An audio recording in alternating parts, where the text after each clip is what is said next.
It's time for the Fantasy Grill with Anthony K. Here on The best Fired part, Up so Network. you know, my son always wants to talk sports and stuff, right? But he's basketball. My daughter came down yesterday and she said, "Hey, what are you doing?" And I said, I was recording crunching the numbers. So I do this, the Fantasy Grill, the Fantasy Gods every other week. welcome. But I also do crunching the numbers where I go through in the NFL. Here's against the spread. Here's the numbers. Road dogs are winning 37%. Home dogs are 61%. And we go through those numbers. And then I make like 5 or 6 of the biggest games. I make picks. Yeah. And then if you go to sports_fluent, I'll make all the picks. Or people ask me, what do you think on this game? And I kind of give them. FYI, my friend who's a surgeon hits me up every Sunday morning and he's like, what do you think of these bets? And I'm like, pick that, you're good there, change this. And I was 5 for 5 for him last week. So Vin, send me that commission check. Send the cash. Send me that commission check, Vin. That being said, so my daughter came down. She made 5 picks. And at the end of it, she said, now you're more fluent. so I had to record it because now that's my new. Now you're more fluent. The guys are going to love that on Gridiron. Oh, yeah, I'm going to get them with that tonight. So obviously we were with Justin, who you all know from the Fantasy Gods, who I'm now saying from the chest here on the Fired Up Network. Got to. We got a lot of stuff going on. And so we're going to talk about some real football, or we're going to start with real football and how that affects some fantasy football. We're going to talk about the return of, as we like to call him on Gridiron, Mr. And then some other stuff, how to win your fantasy playoffs. So let's start there. So we got Niners and Dolphins. The return. I wish I should get that. It's the return. Oh, no, wait. I'm just kidding. Of Mike McDaniel versus San Francisco. Real football side. Yeah. Is San Francisco the new favorite in the NFC? I don't know how you can't say they are. Philly obviously is up there still, but the Niners look locked and loaded right now. This team full of weapons after losing offensive genius in Mike McDaniel, after losing some of their running backs to this Miami Dolphins team. Retooled, and the defense looks amazing. The offense is going to be fire as well with Christian McCaffrey there. Obviously, there's an injury to Eli Mitchell for fantasy purposes. So a couple guys you could look at are Tyrion Davis-Price and Jordan Mason are guys that you could look in as, deeper league, 12-man leagues. But I'm just excited for this game, man, because the Dolphins might be a top 2-3 team in the AFC. I was about to say this. If you think about it, this could be. There's no reason to think this couldn't be a Super Bowl preview. It very well could. Now, I think there's a guy in Kansas City there's a couple of obstacles. Might have something to say about that, but this Dolphins team's legit. And with Tua at the helm, when he's played full games, they're undefeated right now. And this Dolphins team, offensively, they're very scary. Now they got Bradley Chubb. The defense is going to get better. This very well could be a Super Bowl preview. Would not surprise me if we see protege versus the teacher in Super Bowl. I think people forget the Niners, when healthy, have a great defense. Not a good defense, a great defense. Yes, they lost Mostert and Wilson, but they replaced him with Christian McCaffrey. And if he's healthy, that seems like a fair. Would you have traded those 2 guys for Christian McCaffrey? Oh, yeah. Suggest. And Jimmy Garoppolo, for all of his flaws, I guess, when he's playing, when he's healthy, they win games. They win games. They find a way. I believe he took him to a Super Bowl already. I know he took him to an NFC Championship game and lost, took him to a Super Bowl. So we know he's capable of taking that team there on the backs of that defense. To your point, the Dolphins, the Bills don't look. That was the kind of early season pick was the Bills. People forgot about the Chiefs for a minute, but we've seen the Chiefs lose. Heck, they lost last year to the Bengals. So a team that didn't have a great defense. It had a middle of the road defense. Offense was firing on all cylinders. Bengals were able to beat them. Miami, I think, has maybe a better defense than the Bengals did last year. That offense, you have 2. If Tua doesn't get hurt, you have 2 MVP candidates in Tua and Tyreek Hill on that offense. Tyreek Hill, they're going to be a problem because it's the speed. You can't when you have Tyreek Hill, you got Jalen Waddle on the outside. Those are 2 of the fastest players in the league. And Raheem Mostert is one of the fastest it might be the fastest running back in the league. And when you have that kind of speed, it Don't throws forget things off. He's healthy, right? Gesicki's And healthy. Gesicki, yeah. He's a And fast tight, like Gesicki. he's one of the faster tight ends too. There's a lot of speed there. There is a lot of speed. So a lot of people had a lot to say about Tua's arm, but that doesn't really matter when you can get these guys into space and get them just on the run. Let them do the work. Let the speed do the work. And I think Mike McDaniel's done a really good job of that. This will be a very interesting matchup. And I can see, you see all the Niners stuff in the back. I can see Miami winning this game. It's interesting, the Tua arm thing, which I think he's shown he can throw the deep ball better than most people thought. But I think people also forget the average like air yards of a pass is like 7-8 yards. It's not, those deep passes that we love to see, that 60-yard bomb, but how often does that really, is it in the air that long? It happens. I get it. But he's so accurate on the shorter passes, to your point, with that speed, you get them in space, you're in trouble. So if you had to make a pick, your Niners, who I see in the background, are you picking against them?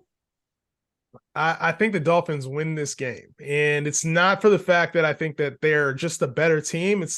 I have to see them lose. I haven't seen them lose with Tua at the helm. We haven't even seen it be particularly close. It's like the one game where they were down by 3 scores, they came back instantly. So unless I got to see this Niners offense clicking 100%. Christian McCaffrey's a little bit banged up.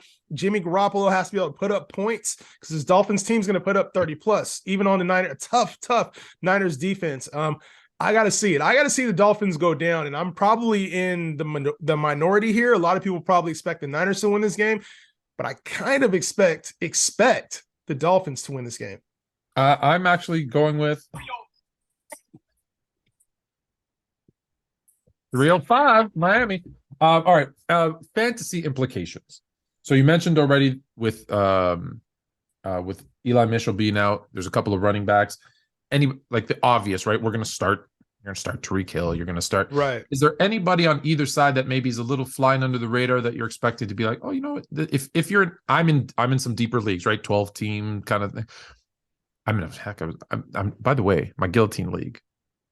I'm there. I'm still in. Even without the 2 QBs, I've been patchworking my QBs. Sometimes it's all that matters, just being there. I'm there. It's a guillotine league. So and I've actually been first over the last 3 weeks, which doesn't matter. As long as you're not last, you don't get eliminated. But I'm just like, I've been first. So that's good. So is there anybody kind of under the radar that we should be like, you should maybe, if you're in one of these deeper leagues, there's still a couple buys this week.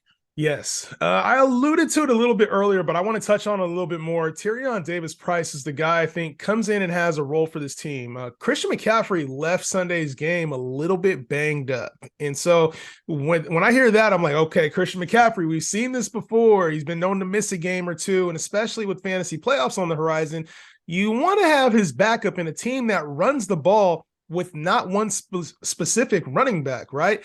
Tyrion Davis-Price was the team's 3rd-round draft pick, was getting carries early in the season until he got hurt. And then the trade, right? The trade to get Christian McCaffrey, the expected return of Eli Mitchell soured his value a little bit. We saw Jordan Mason on the field last Sunday. But the reason I don't think that matters is because they needed him for special teams. He was the last running back left, and that's why we saw him get those 2 carries. Whereas Tyrion Davis-Price is more of a bell cow, a guy that can take 15 to 20 touches.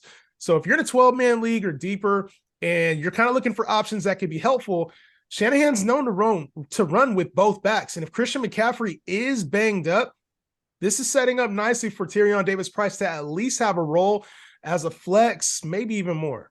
So is he, I don't know much about him. So is he going to take some of those goal line kind of opportunities away? Or can he receive out of the back? Is he going to be like Mike Davis was last year when he took over, or 2 years ago when he took over for Christian McCaffrey, was like, didn't miss a beat in fantasy? No, he's more of a bruiser. He's a bruiser, and they'll use Christian McCaffrey, I think, more exclusively in the passing game. Tyrion Davis-Price isn't as much of a pass catcher as he is a battering ram. Think like Brian Robinson. Think some of those guys who are going to get 15 carries, but like 60 yards on the ground. Not going to touchdown dependent, right? If we're looking for fantasy, okay. Very touchdown dependent. So he's a guy that's more of a depth piece than he is an absolute stud or a starter. But he's out there and he's probably free. He probably missed a lot of the waiver stuff that went on Tuesday. Okay. So speaking of the waiver stuff, so let's jump to that. Waivers, obviously, if you missed who are some of those guys that, hey, let's say you're in a dummy league where they're not, they miss their waiver opportunities. Heck, some of them are in fab, or at this point, some of them just don't have money left. So some people slip through the cracks. Who were some of those guys that you thought were, hey, these are the ones you needed to go after yesterday, that maybe, hey, if they're still available, you should go check them out? Yeah, I got two of them for you.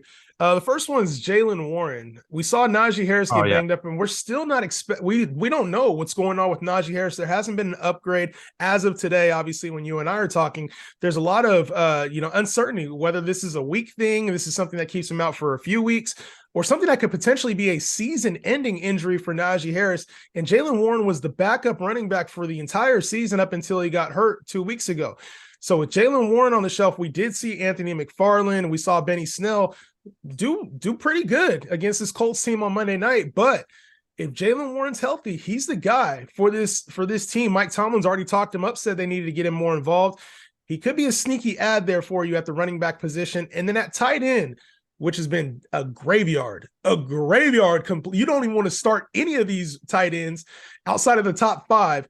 If you have one of these fringe guys on your team, the Greg Dulcich, the Evan Ingrams, the Austin Hoopers of the world, take a look at Jelani Woods, who played 64% of the snaps for Indianapolis Colts, had 8 catches for 90 yards.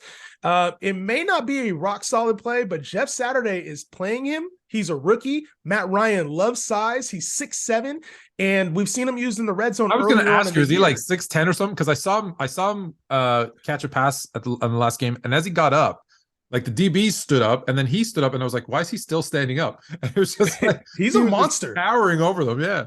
He's a monster. He's 6'7", and they took him in the 3rd round. It's not like he had low draft capital. This team invested and took a 3rd round draft pick in him. So Jelani Woods, man, if he's out there in a world full of tight end graveyards, he could be a dart throw for this rest of the season. Yeah, if you don't have really just Travis Kelce, if you don't have Kelce, like you should be looking. I got 5. I have 5 tight ends that I trust. It's Kelce, Kittle, Mark Andrews.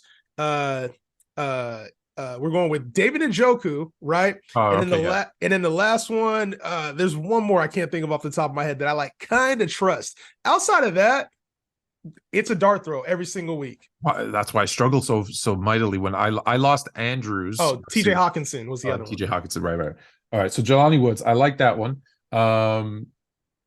I actually stashed, and it's interesting. On one of my leagues, I had to drop Warren because I had stashed him, but I had some injuries. I had to make some moves.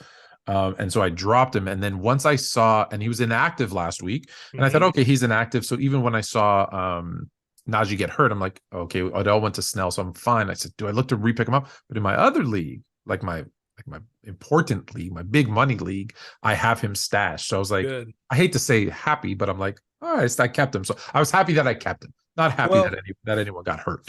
And it's good because, he might not even play this week, but this is more of, in fantasy, it's easy to think I have to win this week or I have to do whatever it takes to get this week done. But in fantasy, you want to think a little bit more long-term. Fantasy playoffs, it's really 3 weeks that matter. So if he's healthy by week 15 and he's getting the bell cow share there in Pittsburgh, things are trending up for your team. All right, so we're going to talk about the fantasy playoffs. But first, Mr. Deshaun Watson. Could he return at a better week or a worse week? Returns versus the Texans. I've been told about a dozen of his accusers will be in the stands. I don't know if that's good or bad, be it from a real life that's not good for real life, but from we'll strictly talk about fantasy. From a fantasy perspective, are we waiting in? Because I got him in 2 of my leagues. He's just sitting there. Is he a start? Is he a let's see what he does? Like, are you excited versus Houston thinking he's going to come out and give his best, or is it, hey, he's going to be rusty, they're going to be up to play him, even though there's no reason for them to be up to play him? And hey, just see what he does week 1 and give him a break. The schedule makers were not playing around. They said first game in random Houston, my Aunt Patootie, I believe is what they used to say. There ain't no way in hell this game was random. First game back, Deshaun Watson's going to be playing against Houston, and it's in Houston, right? In Houston, like you mentioned with the accusers there. So there's a lot that could go wrong. There's a lot that could go right for Deshaun Watson. When it comes to fantasy, I think this is a time, if you've been rocking with the quarterback that's a top 10 to 12 option, keep them in your lineup. A Joe Burrow, a Dak Prescott. these guys that were at the back end of the top 10 or 12 quarterbacks, they're the starts for you this week. Deshaun Watson has been off of football for 2 years. He has not practiced a lot with the team. Just recently, he was allowed to practice. This is also a brand new team for him. He hasn't been in an NFL game with any of these weapons as he was in Houston. So to me, this is more of a wait and see approach. It's week 13. Unless you're absolutely desperate for a win, I don't see him putting in a top, a 300-yard game or 70 yards rushing. It's not going to be that for this team. It's not like he was in Houston where they needed him to air it out all the time. This is a run-based football team that's trying to make the playoffs, and I think they stick to that. So when I look at Deshaun Watson, to me, he's a bench. If you have somebody that's, questionable, a Russell Wilson, a Tannehill, that's fine. Go ahead and start Deshaun Watson over those guys. But if you got Tua, Lamar Jackson, Joe Burrow, Dak, like more of those rock solid options, keep them in your lineup. Let Deshaun show you that he can be a top 5 to 7 option before you throw him in your lineup. Yeah, but like, let's say you had Justin Fields and you weren't able to trade him away as you were trying to do, and now he's hurt. Yeah.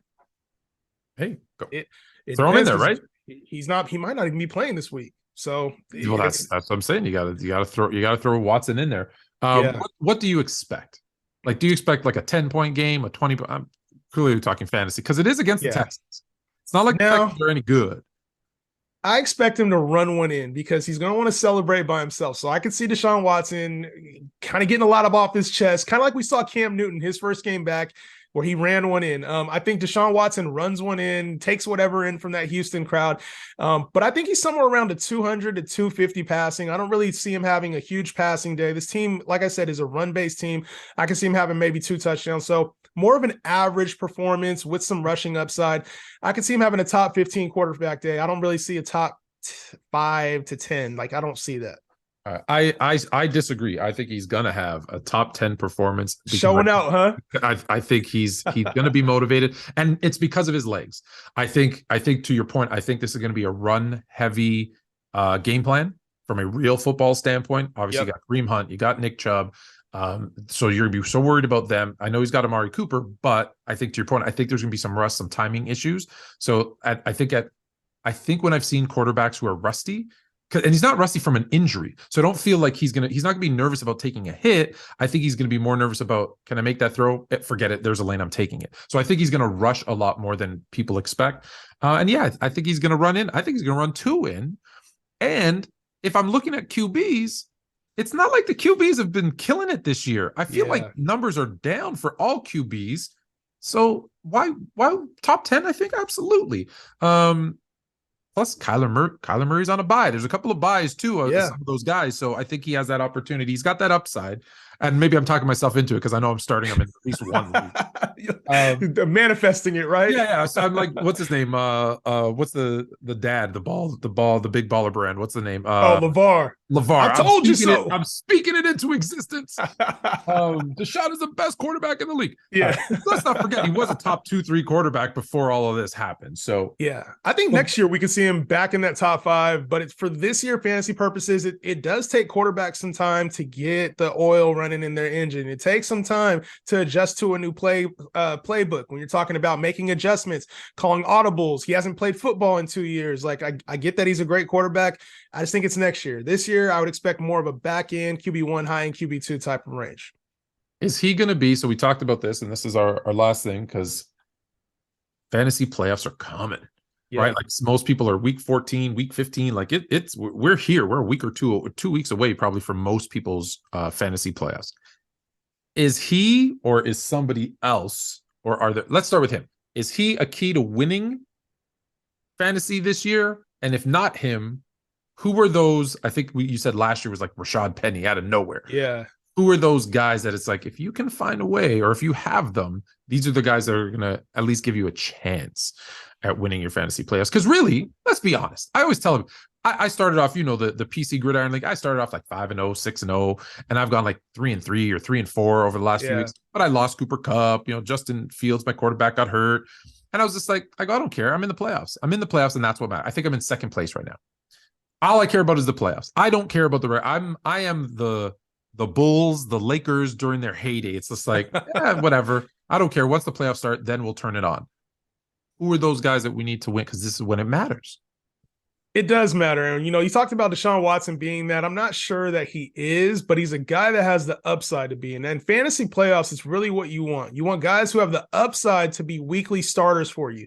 Depth isn't as important anymore now, right? Bye weeks are gone. A lot of the injuries that have happened have already happened. So what I do during fantasy playoffs is you can't really pick out Rashad Penny. It doesn't happen. The opportunity has to be there. You can't pick out Jeff Wilson, who last year was a game changer. Tony Pollard, like these guys come.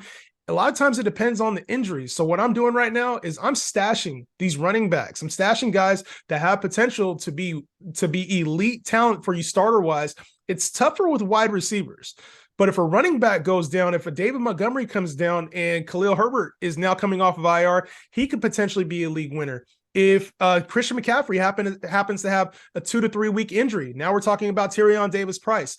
So it's really about maximizing your waiver wire right now, getting guys like Jaylen Warren, getting guys that could thrust into a running back one spot and be a serviceable start for you. So when we talk about quarterbacks, Deshaun Watson's that type of player. Hopefully Justin Herbert hasn't been dropped in your league. Lamar Jackson, these guys have fantastic fantasy playoff matchups. But what you're really looking for right now, league winning type talent. Jelani Woods, a guy that if he's getting 5 to 6 catches in a game at tight end, could be the next best thing for your roster. So that's what I'm looking for. True league winners are guys that have opportunity right in front of them. The door is just not all the way open yet.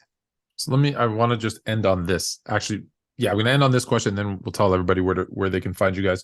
So let's say you got Justin Fields and Joe Burrow. Let's just say, when the fantasy playoffs start, if Justin Fields is available, are you taking that upside, or are you sticking with the sure kind of the higher floor of Joe Burrow? Yeah, so in the fantasy playoffs, I play to win. And so you want to have my gut in fantasy playoffs and where I've been very successful has always been playing the guys with upside. Anybody can have a dud. Joe Burrow can have a dud. Justin Fields can have a dud. But what you can't have happen is Justin Fields going for 35, 40 points on your bench. So you play the guys with upside because you're playing for 1 week. So no matter the matchup, you want to have guys that have better matchups. But at the end of the day, I'm playing the talent that wins, the talent with the most upside. Justin Fields over Burrow would be the play. You got to play fantasy, big cojones, man. That is you got to play. Not real football, because no one is picking Justin Fields over Joe Burrow. It's not. But when you got the upside, though, sometimes that matters more so than the actual talent on the field when it comes to fantasy. And you and I both know that real versus fantasy combo is a little bit different. It's a very different conversation. All right. So the fantasy gods, where can they find you guys? Obviously, you know where to find me, sports_fluent. I'm everywhere, but and you guys are everywhere. By the way, I keep jumping into your TikTok lives. I'm still getting no love, but anyways, whatever. I have yet to see it, bro. You got to just like get there first in line or come to I'm on there for like 30 seconds and I drop off. I'm on TikTok, but I'm not on TikTok, if that makes sense. Anyways. Fantasy gods, tell us again where you guys are at. Yeah, Fantasy Gods. You can find us on TikTok, YouTube, and Twitter. The best place to reach us is on TikTok. We answer a lot of questions on there too. Fantasy Gods, GAWDS. You can also find me, Justin Henry, with a 3 instead of an E in my name on all social media platforms. I do a daily show called The Justin Henry Show on YouTube. Make sure you watch. One last question. Have you heard anything about the return of Cooper Kupp? Will he be back? It's not happening. It's not happening. It's not happening. It's 6 to 8 weeks injury. The team only said they wanted to bring him back if they're winning. 3-8. This team is nowhere in sight. Stafford's out. Aaron Donald's going to be out. Allen Robinson's out for the year. It's a lost cause for Cooper Kupp. And the Super Bowl champs will not even make the playoffs. Nah, it's not happening. That's just sad. All right. Not happening. That's it for this week on the Fantasy Grill. And now you're more fluent.